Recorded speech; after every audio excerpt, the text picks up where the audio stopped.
This is East Asia Tonight. Good evening, I'm Ateli Edwards. Tonight's top stories from East Asia.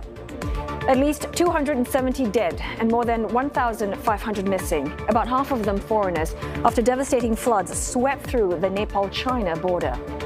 And global aid is pouring in. Cash, relief supplies and rescue teams are being mobilized as the governments of dozens of countries work to locate the nationals still unaccounted for. And meanwhile, Typhoon Saudel is putting parts of the region on alert. More than 40 Chinese airports face disruption as the storm heads for the east coast. Taiwan is bracing for heavy rain and rough seas. And the U.S. says it has disrupted a Chinese hacking operation targeting agencies, including NASA and the Justice Department. But Beijing rejects those claims, saying that Washington lacks evidence.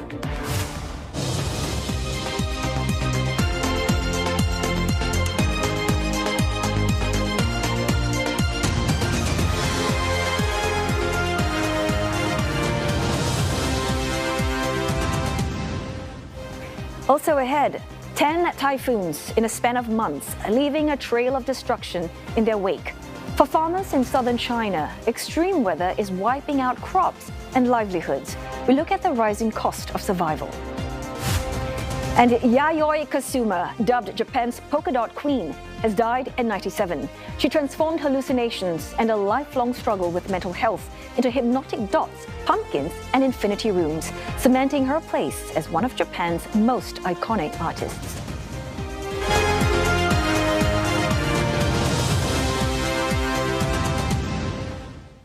More than 1,500 people remain missing, and at least 270 people are confirmed dead after a massive flash flood and mudslide tore through a Himalayan border region between Nepal and China yesterday.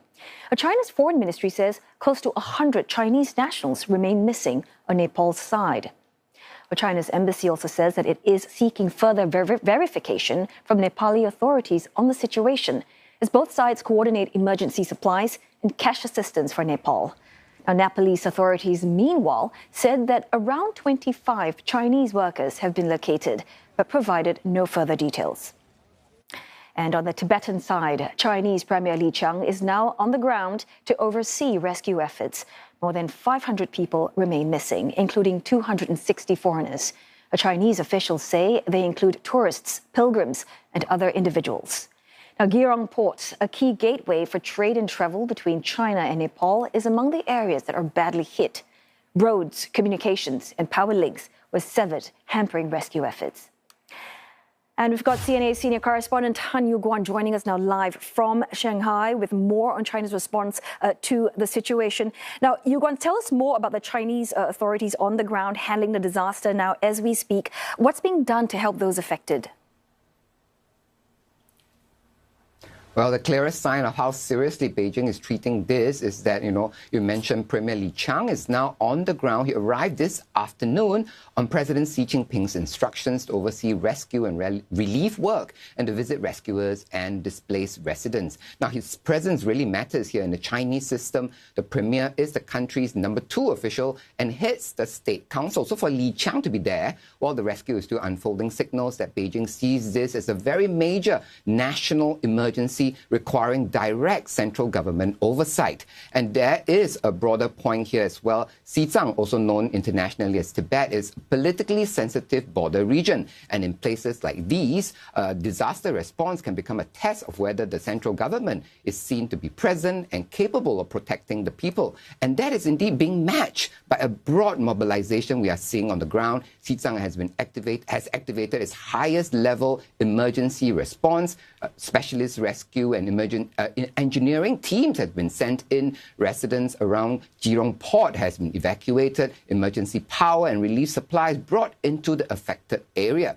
But this is also a disaster with an international dimension. Many of those caught up in it were pilgrims traveling to or Mount Kailash, and a sacred mountain for Hindus, Buddhists, Jains, and followers of Tibetan-born tradition. Indians make up the largest foreign group reported missing, while Chinese nationals are also the second largest group. The list also includes Malaysians, Singaporeans, as well as Americans, Australians, Britons, and Canadians. Now, China says it is coordinating closely with Nepal on the search and rescue mission. 中方向尼泊尔政府和受灾民众表示诚挚慰问。中方正同尼方密切沟通、协调配合，共同做好搜救工作，将根据尼方的需要提供紧急援助。根据当地发布的信息，初步掌握目前受灾地区失联的外国公民260人。 受灾情影响，具体信息还在进一步核查中。中方救援工作对中外人员一视同仁。 The Chinese military has now become another part of that wide response. The PLA's Western Theater Command has sent personnel into the region. A Y-20 military transport aircraft has also been used as part of the operation.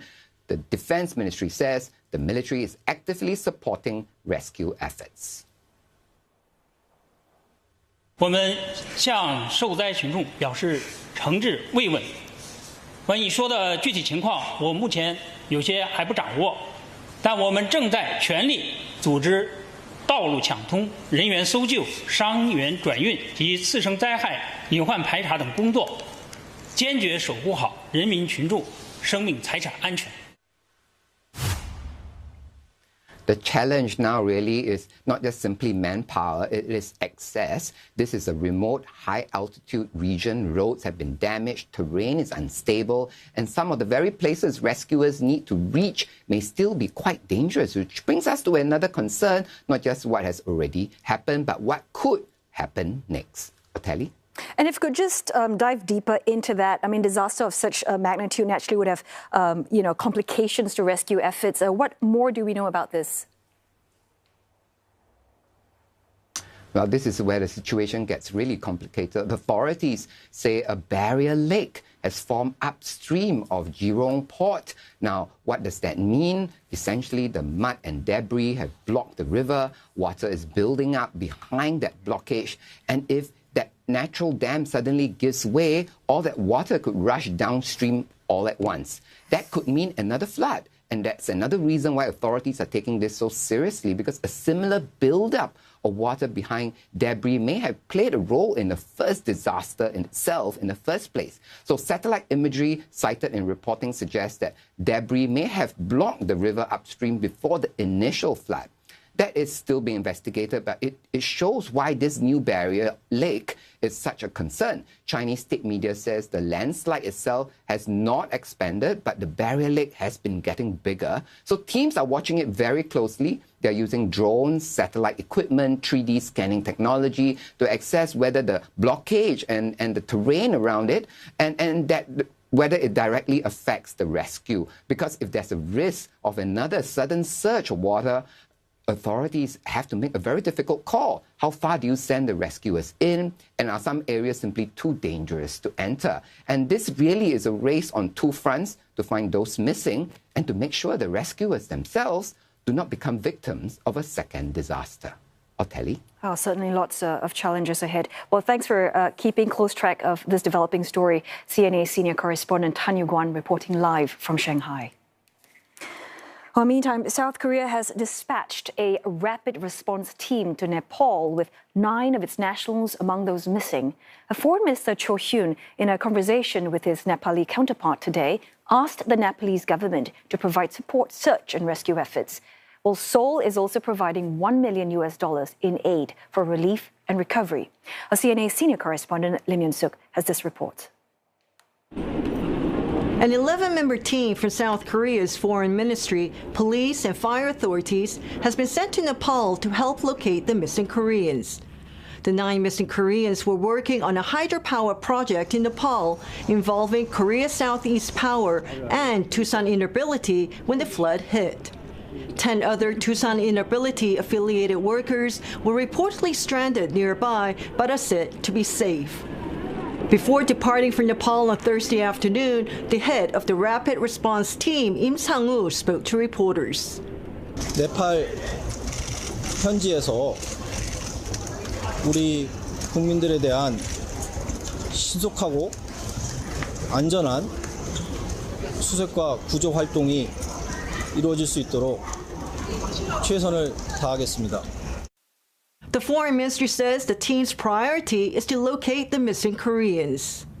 그 신속 대응팀은 현지 우리 대사관과 협조해서 그 네팔 당국과 긴밀한 협조를 유지하면서 우리 현재 연락 두절된 우리 한국인을 포함해서 우리 국민의 수색과 구조를 위해 최선의 노력을 경주할 예정입니다.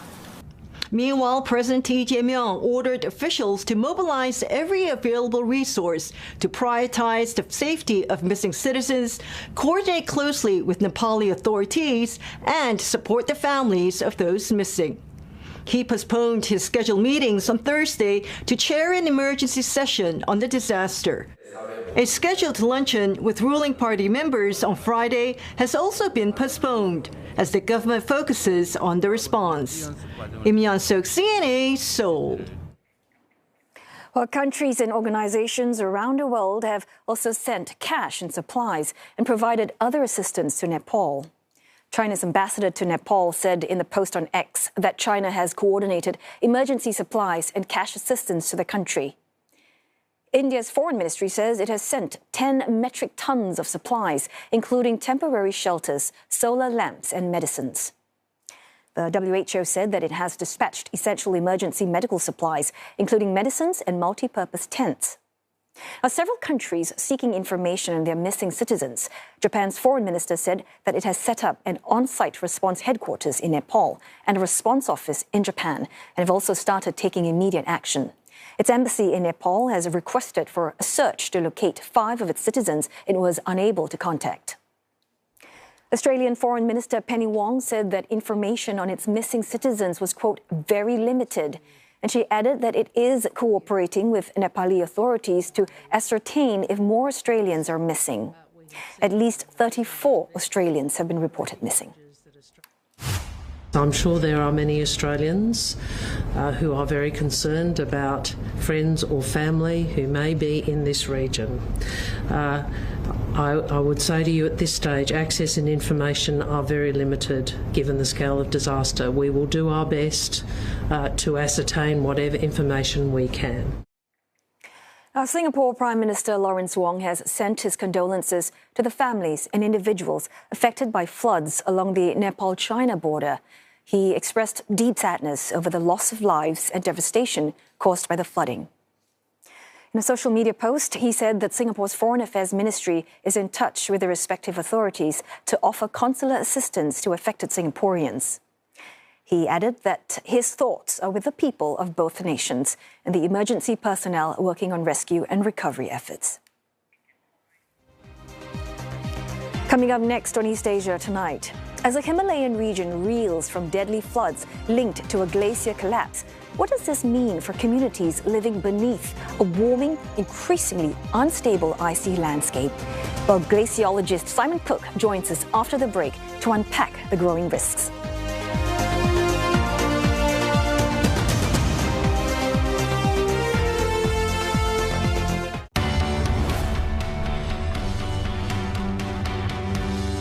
Next on Singapore Hour, find out the best places to enjoy chili crabs. You cannot contest with us. Chili crab became famous here on this little red dot. What not to miss at Singapore's westernmost town. This is the only operating Dragon King left in Singapore. And the fashion designer bringing a whole new shade of chic to her adopted home. Oh wow, you look so good. You don't want to miss Singapore Hour, Friday on CNA. Very chaotic moment. Midnight later tonight here in Thailand, it's too little too late. And I asked whether there's a political element to it. Nobody can exactly tell you why.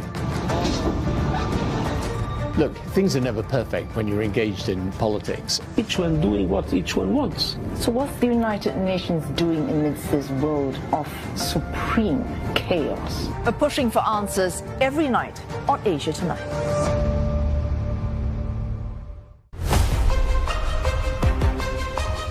I'm nervous, but I'm so determined to see Auntie Ma. Everything will be fine here. In primary school, I went through a difficult time. She will comfort me so that I can go to school the next day. Yeah, outside Auntie Ma's home, still a little bit nervous.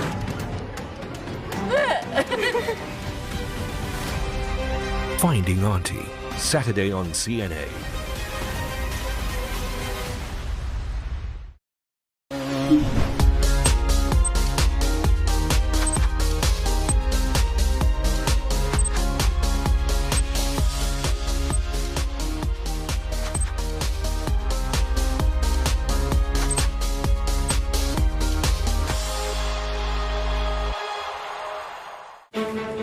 In an all-new season of Meet Me There. Where are you? Oh my God, where are you, girl? Whoop, whoop, whoop. Bernard, Harrison.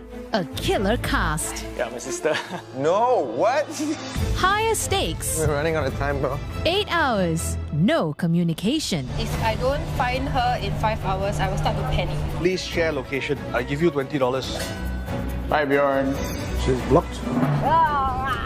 3 words that will determine how well they know each other. You have dug out everything that I never knew all these years from him. You're going to crack her brain, but she loves this kind of thing. Clearly, we're not that in sync lah. The lights all came out already.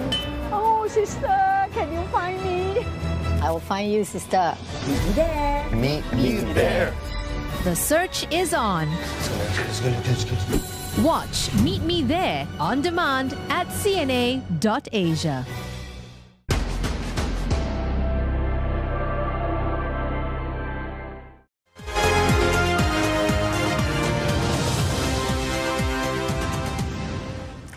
You're watching East Asia Tonight, and we're taking a closer look now at the flash floods that swept through the Nepal-China border. Now, what's unusual is that heavy rain does not appear to have been the trigger. Well, scientists believe that the disaster began with the glacier collapse near the border between Nepal and Tibet.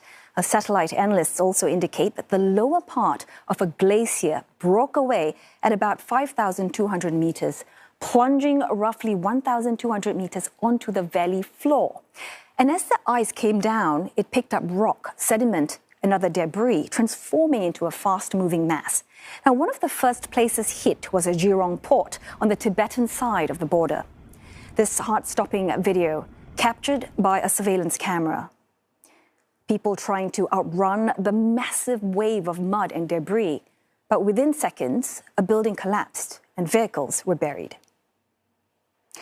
But there have been another crucial step. Preliminary satellite imagery suggests that the avalanche blocked the river about 20 kilometers upstream of the border, creating a temporary lake. Now, when that natural dam gave way, the accumulated water was suddenly released. And the surge then traveled downstream into Nepal, carrying mud, sediment and boulders, making it much more destructive than water alone. Well, the destructive flow continued for at least 72 kilometers along the Trishuli River, racing past Shapru Besi towards Trishul Bazaar, destroying buildings and bridges and flooding surrounding areas. And the speed of the surge was simply extraordinary. Farther downstream, river levels reportedly rose by as much as 9 meters in just 30 minutes. So what made the glacier collapse? Well, that remains under investigation. Satellite analysts suggest that significant snow melted in the 24 hours beforehand, possibly following unusually warm conditions. But scientists say that it's too early to determine what role climate change played in this disaster. So what initially appeared to be an earthquake was actually the seismic signal from the glacier collapse and the debris flow itself. So the chain of events appears to be this for now: a huge ice and rock avalanche, resulting in a natural dam, which then broke, releasing a deadly torrent of water and debris downstream.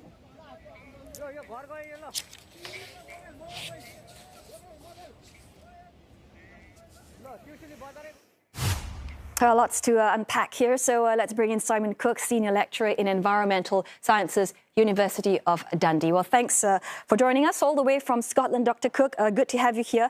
Now, I know that you've been busy studying the satellite imagery with a whole team of experts there. Help us understand what's still puzzling scientists about how this all became so powerful.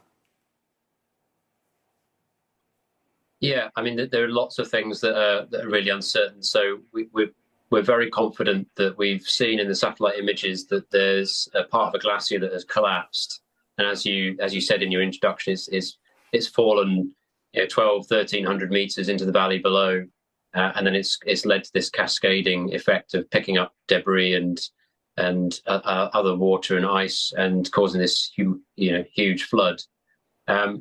Lots of things we don't really understand. I mean, in the satellite imagery the day before, a lot of the glaciers in the vicinity of the one that's broken off seem to be quite heavily snow-covered. And in the satellite image after the event, they seem not to be so heavily snow-covered. And that's possible. There's been some sort of warming event that's led to snow melt, which has then found its way into the glacier through crevasses and cracks and so on, and found its way to the glacier bed, where it acts as a kind of lubricant, allowing the glacier to slip away. But that's really speculative at this stage. Another thing that we've noticed about the satellite imagery is that there is a really sharp break where the glacier has broken away, almost like if you could almost take it with a ruler and draw a line. And that's kind of consistent with other events that we've seen of this nature, where the bedrock beneath the glacier has broken away at the same time. And again, this is really speculative and still under investigation. You're right to sort of question, where the water has come from. It's actually, although this is a significant chunk of ice, we think about 0.2 kilometers squared of ice. We don't know that volume of ice on its own explains all of the water that's involved in this particular event. And so we're looking into the possibility that at the valley bottom where this ice fell, there was also a lot of other dead and decaying ice from detached glaciers that have been dying away, unfortunately, as a consequence of climate change, and that would add additional water into the flood flow. These environments are also characterized by lots of loose sediment and debris, big boulders and so on, which have added to that mass of material moving downstream. But like I say, we're very confident this is an ice avalanche. What caused the ice avalanche, we're not entirely sure at this stage. Well, there are a lot of uncertainties, but I'm going to jump straight into the next big concern, which is that, the danger might not be over, because scientists are warning about the possibility of another flood because of this upstream blockage. Do we know, what's the danger right now? Could another surge just come by with very little warning? I'm in a slightly privileged but unfortunate position. I've been in news interviews all morning, and I'm not actually up to date on whether there's a dam of a river, but I can well imagine that there'd be a river dammed up, and that would be a secondary hazard. But even just the ice avalanche release zone, that will still be hazardous. You've probably got even more precipitously steep hanging bits of rock and ice where the original ice avalanche came down. So there could be sort of several smaller ice avalanches that could come down.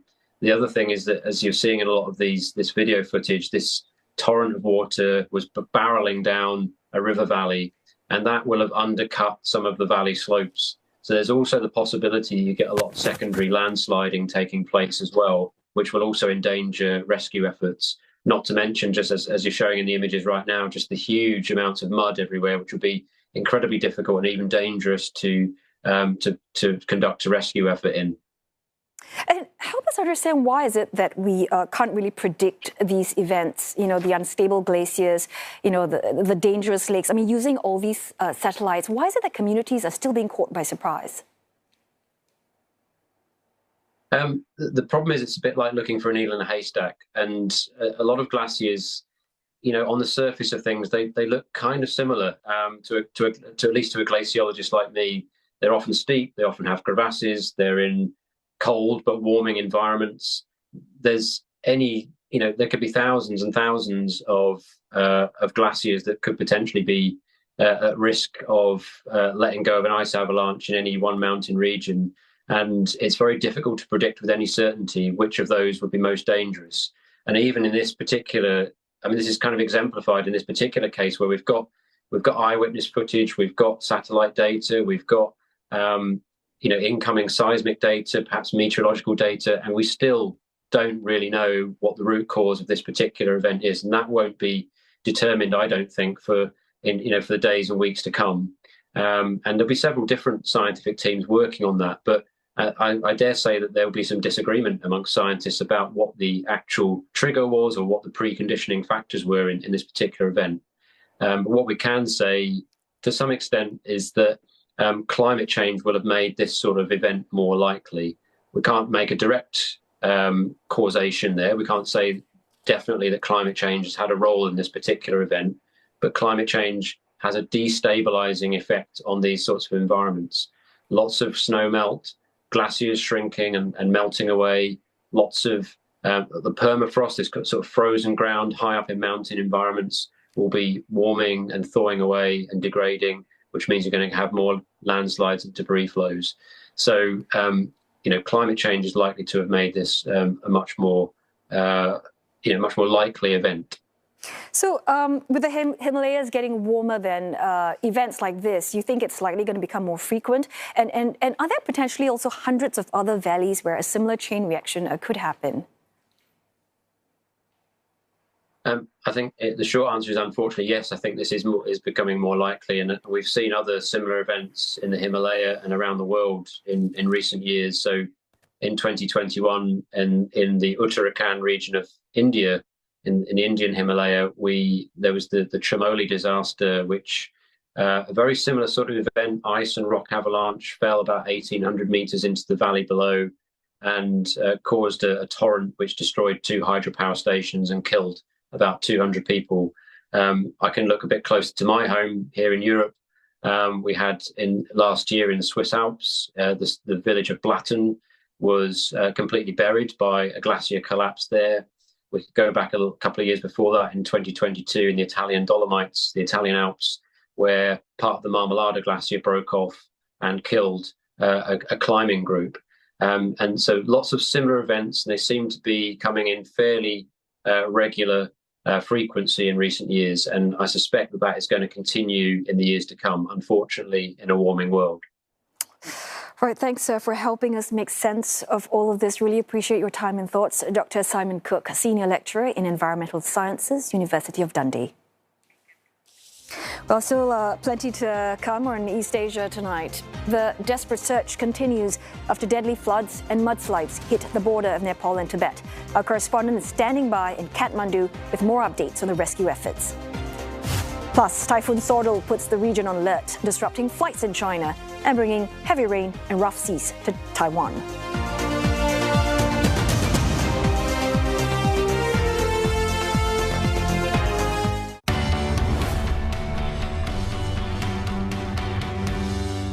The weather, brought to you by Trafalgar.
Feel Africa come alive. See the wild, feel the wonder. Tour Africa differently.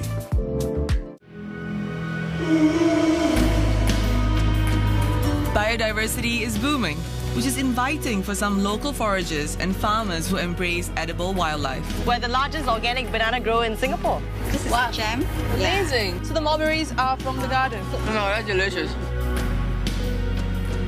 Singapore is ramping up conservation efforts locally and across the region. I really do love reptiles and finding out about them, so I really love my job. The building must relate to the lives of the people. 目前还是一直要创新一些新的东西，我也不希望是人家把我看作是80岁的人。 There are those who dare to be different, who have made their mark in Singapore and beyond. You have such big dreams, you want to change the world with your art. Obviously, every fighter wants to win, so all you can do is to prepare yourself to win.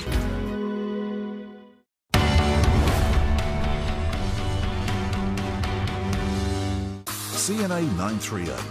News you can trust to start your day informed, to navigate your finances and your world, and to make sense of what matters. CNA 938. News you can trust.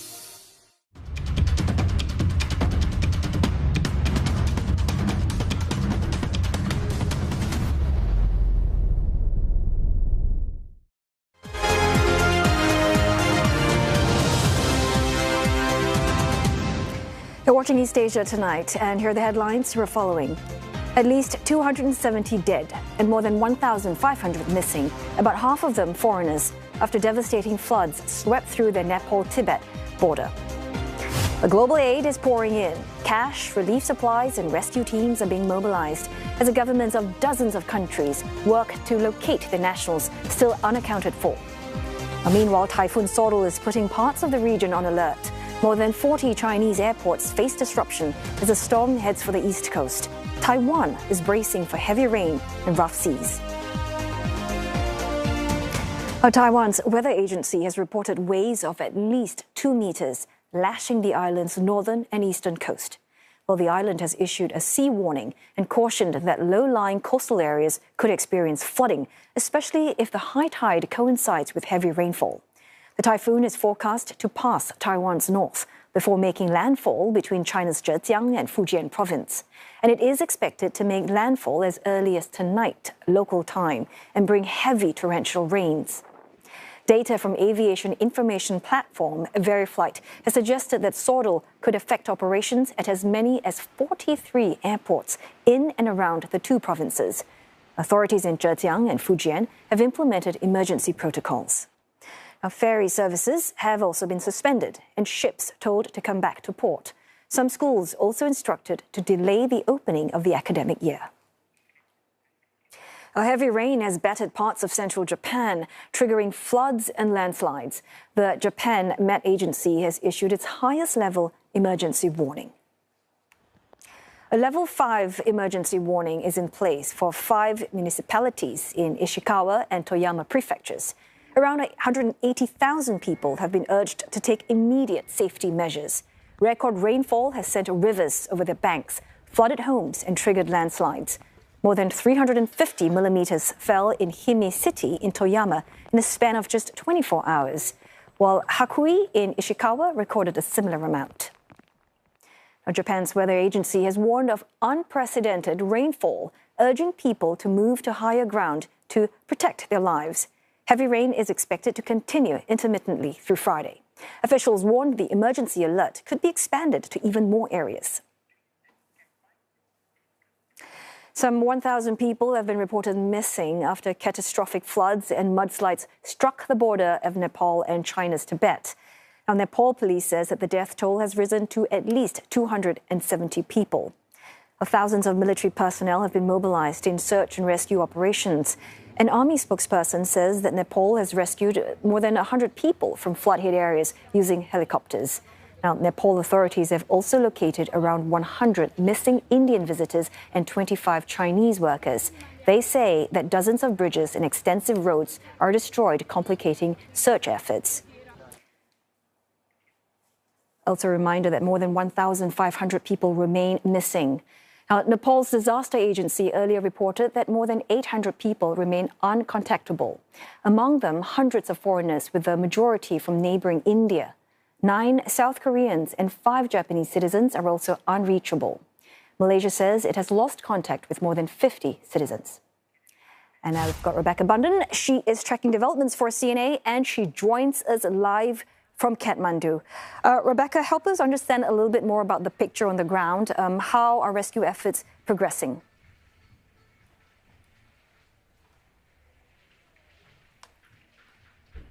Yes, just devastating consequences, and those rescue operations are continuing. Search operations are continuing with hundreds of people still missing. And those include tourists, they include residents, also security personnel too. But these rescue operations are really being hampered by the conditions. There's the terrain, which is incredibly difficult, also rain, it's extremely difficult circumstances for these rescue teams to even try and reach people, those very, very narrow roads, which are difficult to reach with large vehicles and heavy machinery at the best of times. And many roads have simply been destroyed, entire villages washed away. So that's the real concern now, just trying to track down those people. And sadly, that death toll has continued to rise through the day as these rescue operations continue, but as more bodies are being found. Really incredibly difficult situation. Here in Kathmandu, there are people who have been rescued and have been brought to hospitals here for medical care. There are a number of people who are also injured, but really the focus on the moment just trying to reach many of those areas which have been affected, and we still really don't know the full effect of this. We're still waiting to find out as they reach those areas what the damage is and what the final loss of life is. Well, given the scale of the disaster and as you've mentioned, damage to roads and communications, do we know how the Nepalese government, how are they responding?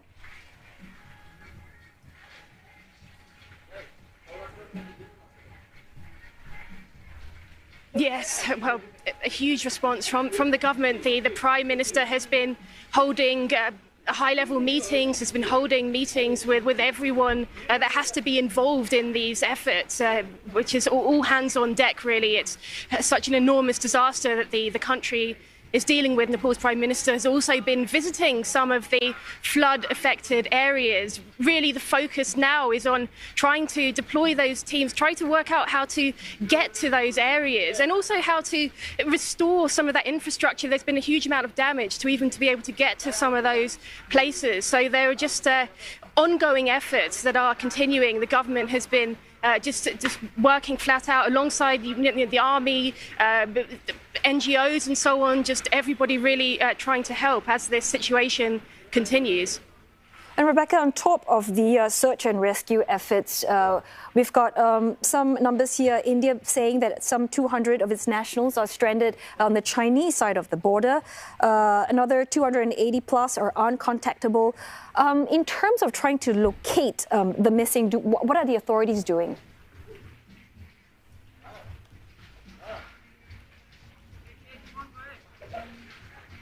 Yes, and Indians, they account for the highest group of missing foreign nationals. There have been large numbers of tourists, particularly pilgrims. Large groups of pilgrims have been in Nepal, and we understand from the Ministry of External Affairs in India as well that there are 200 that have been stranded in China too. So large numbers of Indians affected. Also, some people who are working on hydropower projects in Nepal as well. So efforts are ongoing as well from the Indian side. India has been in touch with Nepal. They say they're working alongside the country to try to locate their nationals too. But a large number of Indians still missing, which is obviously very concerning for the country. And those efforts are continuing as well. And India is obviously very concerned about its nationals, given the large numbers that are still unaccounted for.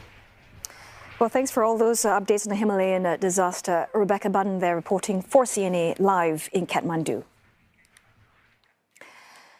And these dramatic scenes are trending on CNA's TikTok, a warning again that the following images may be distressing. Now, as people scrambled to reach higher ground in Nepal, some were swept away by raging muddy currents. Downstream, homes, roads and power projects were washed away. And amid the devastation, survivors seen swimming through floodwaters to recover gas cylinders. Nepal's army says that helicopters are dropping tents, food and other emergency supplies in the hardest hit districts. And of course, you can find more on the disaster on CNA's TikTok channel. And just a reminder that we are tracking this developing story live on our CNA website as well. Head to cna.asia and our mobile app for the very latest. Now, South Korean police are seeking the indictment of 7 Transport Ministry officials over the 2024 Jeju Air crash that killed 179 people. Police say the officials put out statements claiming a structure at Guan International Airport met safety regulations when it actually did not. Now, the structure in question was made of concrete and housed antennas used to guide planes in to land. Now, back in 2024, the Jeju airplane skidded off the runway after its landing gear failed to deploy, then slammed into this concrete structure and burst into flames. Only 2 of the 181 people on board survived, raising questions over why such a solid structure was there in the first place. Now, experts said earlier that the structure should have been made of materials that can break apart more easily on impact. Investigators also found signs of bird strikes in both engines, but the plane's black boxes stopped recording about 4 minutes before the crash, leaving questions over exactly what happened in those final minutes. And last year, investigators had planned to suggest that the pilots had shut down the less damaged engine before crash landing. Well, that sparked strong protests from victims' families and fellow pilots who accused authorities of trying to blame the dead crew. Investigators later cancelled the announcement. Now, the U.S. says that it has disrupted a Chinese hacking operation on sensitive government agencies, and they include the Justice Department, NASA, the Federal Reserve, and the Senate. Well, the Justice Department says it has seized domains used by 2 hacking platforms known as QScan and QT Router, allegedly used in the hacking campaign. Now, the DOJ also says that these were run by a China-based company whose clients included China's Civilian Intelligence Agency, the State Security Ministry, as well as a Chinese military. The affidavit says that the hackers have been carrying out such attacks from the U.S. and worldwide since at least 2018. China, meantime, has responded, saying that it opposes and combats hacking activities as it rejects America's use of cybersecurity issues to, quote, smear China. 作为网络大国，中美应带头维护和遵守网络空间国际规则，共同构建和平稳定、相互尊重的中美网络关系。我们敦促美方摒弃双重标准和政治操弄，以负责任和建设性态度，与中方通过平等对话协商，妥善应对网络安全风险。 Still to come on East Asia tonight, Asian chip firms rally after another blockbuster earnings report from Nvidia, easing worries over the AI investment boom. Plus, 10 typhoons battered China's Guangdong last year. For farmers, the damage goes way beyond a lost harvest. We look at how they're adapting to a new weather reality.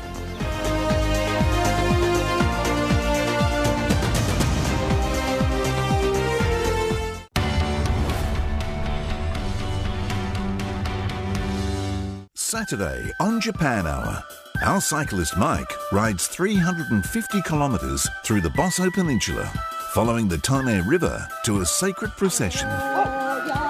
Then to where river meets sea and harvests flourish. Very good. He discovers the time-honoured craft of soy sauce making. Japan Hour, Saturday on CNA. Japan Hour is brought to you by Sumitomo Corporation. MUFG, committed to empowering a brighter future. Zip Air, all flights, all seats, free high-speed Wi-Fi available. IHI. And Takashimaya. Visit our Mid-Autumn Fair, 20th August to 25th September. From the untold stories of 9/11 to a chilling trail of murder and Asia's push beyond oil.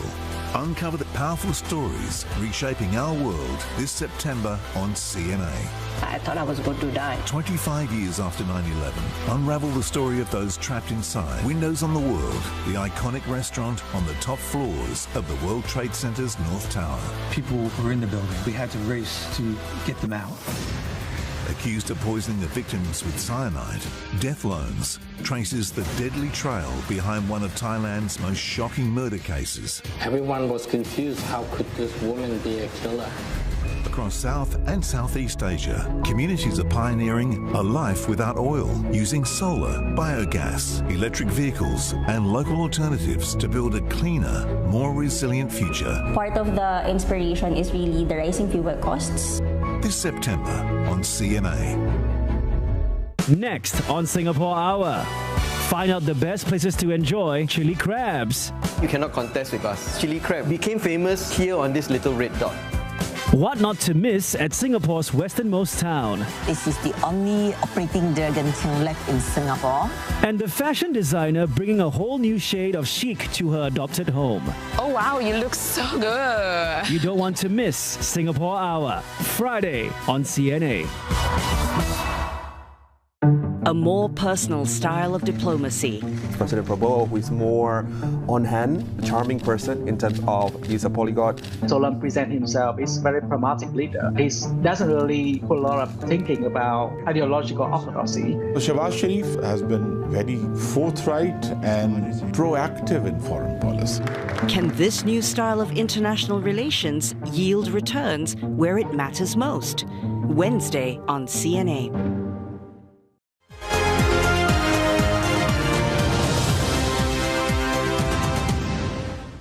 Hello again, you are watching East Asia Tonight, and we finally have your business news. Roland Lim is here to tell us more about Bank of Korea apparently delivering a rate decision today. What does it signal to the markets? Right, you are. The Bank of Korea is telling markets that it favors a higher for longer regime, and that could be a signal for other Asian exporter economies to follow suit. It is a second consecutive rate hike and elevates the benchmark interest rate by a quarter point to 3%. The Bank of Korea last raised borrowing costs back in July, ending a rate hold that lasted more than 3 years. It also revised up this year's growth estimate to 3.3% from the 2.6% projected back in July. GDP growth has strengthened, with the economy expanding 3.7% on year in the second quarter, driven by strong semiconductor exports. The AI boom is also boosting investment, incomes, and domestic demand. A broader growth gives the BOK more room to tighten, as the economy can better absorb higher borrowing costs. But it is also fueling borrowing and debt, adding to the case for tighter policy. The outlook for further hikes is less clear. The won has strengthened below 1,400, easing inflationary pressure and potentially reducing the need for more hikes. Meanwhile, the benchmark Kospi index closing up 1.5% following the rate increase and upbeat outlook. Private home prices in Hong Kong fell in the month of July, marking the first decline since March 2025. The drop, which signals weaker sentiment in the city's housing market, follows June's revised monthly gain of 0.2%. Nonetheless, home prices have risen more than 7% in the first 7 months of this year, nearly 13% since the last dip 16 months ago. Hong Kong's property market has been picking up, helped by stronger sentiment, a buoyant stock market, and demand from mainland Chinese professionals. But realtors expect some cooling in the near term as stocks pull back and China tightens restrictions on money flowing overseas. And the AI chip boom driving South Korea's stronger growth is also getting another boost from NVIDIA's bullish outlook for sustained AI demand. Semiconductor giants SK Hynix, Samsung Electronics, both up by between 1% and 2%. Shares of major Japanese memory chip maker Kioxia also gaining more than 5% in Tokyo, but that contributed little to broader shares there. Kioxia said It is building a new fabrication plant in northern Japan to expand production of high-density storage chips used to store the vast amount of data generated by AI systems. The new facility will be the third at the site and will make Kioxia's latest generation of 3D flash memory as the company ramps up capacity to meet sustained AI-related demand. NVIDIA is projecting another surge in sales for the current quarter, with that momentum carrying all the way to 2028, signaling to global markets that the appetite for artificial intelligence hardware is far from cooling off. The world's most valuable company expects third-quarter revenue to reach $108 billion, higher than analyst estimates of $104 billion. And it's not even factoring any data center computing revenue from China. For the next fiscal year, it's expecting sales growth of 70%. That builds from the $96 billion in sales it booked in the quarter ending July, which is more than double from year-ago levels and beat market expectations as well. Earnings per share also surpassed estimates. NVIDIA's data center business, which includes most of its AI-related sales, generated nearly $90 billion. That's up 18% from the previous quarter. NVIDIA's CEO Jensen Huang says the AI infrastructure build-out is, quote, at full steam, underscoring the company's confidence that demand for AI computing will remain strong. The U.S. government is investigating Singapore-based Apex Logistics over its suspected role in smuggling advanced NVIDIA AI chips to China. That's days after Taiwan indicted 9 people in the matter. Bloomberg reports U.S. authorities are examining whether Apex transported AI servers made by Supermicro in violation of American export controls. The probe is said to focus on 47 shipments made in 2024 involving routes through Southeast Asia and Hong Kong before the equipment reached mainland China. Now, Washington has restricted the sales of advanced AI chips to China since 2022, citing national security concerns.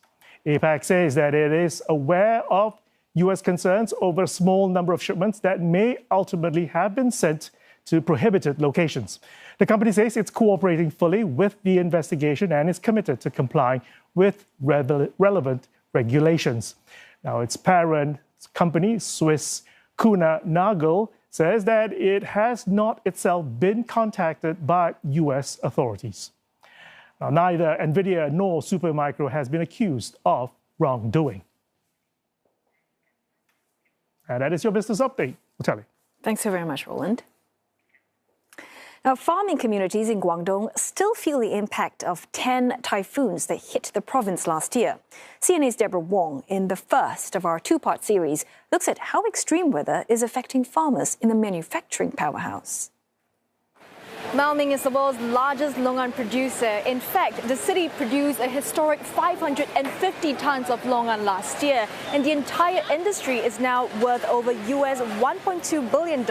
And every harvest season, farmers distribute their goods in markets like this. But harvest season also coincides with typhoon season. Just one storm in coastal Maoming can put an entire year's harvest at risk. 我家去年有一年很惨的话，差不多20几万，对，收成亏了20几万。它刮花的果子虽然还在树上嘛，对不对？但是它里面的肉已经是变质的了，所以收购商也是不要的。 Li Ziling's family has grown longans for generations. When storms damage a harvest, they salvage what they can. 我们会全家人拿一个桶哈，拿全部的桶，然后在地上捡那些掉下来的，也会卖几毛钱，卖给那些龙眼干啊，或者是那些制造品，能够赚回一点是一点。For Miss Li and many other growers, live streaming has been a way to reach buyers quickly, especially critical when a storm triggers a rush to sell. 我们不卖的话，就损失就更大。 会压价格，然后抢收嘛，大家都卖的情况下的就会少。Moving somewhere safer isn't so simple either. 办不了的，首先第一个考虑一个收购商，再考虑一个天气、一个环境，它达不到我们这边的这种果汁的口感，还有水分，还有一个是缺少收购商。你搬到100公里以外的果园去那里，不集中，人家不愿意过去那边收购。But the stakes are rising. Guangdong's weather authority says more storms are making landfall at typhoon strength or even more powerful. Super Typhoon Ragasa was the strongest to strike the province last year, forcing around 2 million people to evacuate. In Zhuhai, this vegetable farm had just 2 days to prepare. 然后大家一起努力，把所有的大棚啊，全部上面的那些，包括薄膜、包括防虫网，全部拆下来，减少它的迎风面，保住我们的那个缸的那个骨架。所有地里面的菜能收的全部把它收回去，然后还是有一个大棚没有来得及全部弄完，然后过来一看，就直接推倒在地上平了。就是如果说我们不去做前面的那些工作，可能我们所有的大棚类似就全部倒了。But while preparation can limit the damage, the consequences can last for years. 然后包括有些树可能刮断了，那果树嘛，它的枝条全部断掉了，你把它重新养回来，它那个挂果的枝条可能得3年。And typhoons aren't the only disruption. 它会打乱你很多的农事安排。你比如说去年它整个秋天很热，到了10月份它经常还有30多度，就会因为这个气候的变化也会损失很多的那个就是销售的那个窗口期。就是连续几次来啊，神仙也顶不住啊！我只能这么说，真的。But Mr. Zhang says the challenges haven't outweighed the reasons to stay. 它冬天的气候很好，没有雨，然后比较温暖，你可以在冬天种其他北方种不了的菜。能做的就是尽量的去把基地的优点发挥出来，尽量的提高自己面对这些气候变化或者说极端天气的这种应对的能力，我觉得就 OK 了。然后我们在这边已经做了10多年了，如果你把它作为一个家园来想的话，你不会因为说1年有1-2场台风，我就直接舍弃自己的家吧。就是没。Every storm leaves its mark, but farmers here are learning to live with the risks, adapting, rebuilding, and preparing for the next one. Deborah Wong, CNA, Guangdong. Japanese contemporary artist Yayoi Kusuma has died at the age of 97. Her studio says she died at a hospital in Tokyo about 2 weeks ago. Now, the artist, known for her signature polka dots, continued to paint until her final days, never setting aside her brush. Kusuma was one of Japan's most respected contemporary artists and held exhibitions around the world. Well, she suffered depression, obsessive-compulsive neurosis and anxiety, and lived at the Seiwa Hospital for the Mentally Ill in Tokyo for close to 50 years. Well, her work, which consisted of psychedelic polka dots and mirrors, was often inspired by the hallucinations that had haunted her since she was 10. She was also known for her pumpkins and infinity rooms filled with light in various forms.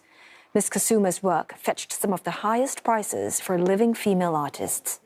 Well, one of her paintings sold for $8 million back in 2019. And this wraps up Thursday's edition of East Asia Tonight. Thanks for watching. See you tomorrow.